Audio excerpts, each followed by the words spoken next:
Hey everyone, welcome back to another YouTube video, and in this video I'll be showing you guys how to fix Clash Royale black screen issue. If Clash Royale opens to a black screen, it's usually a loading or graphics problem.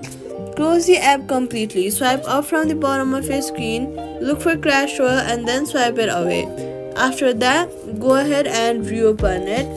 If the screen says black, restart your phone.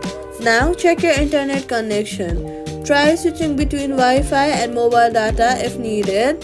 Weak signals can prevent game assets from loading.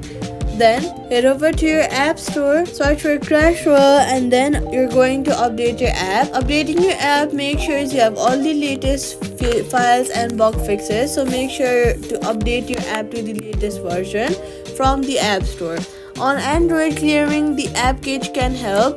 On iPhone, reinstalling may be required. To reinstall, long press on the Clash Royale apps icon and then click remove app, then delete app. Now, to reinstall, head over to your app store, search for Clash Royale and then reinstall it from there. After these steps, the game should load normally instead of showing a black screen. And that's it. Subscribe for more quick fixes.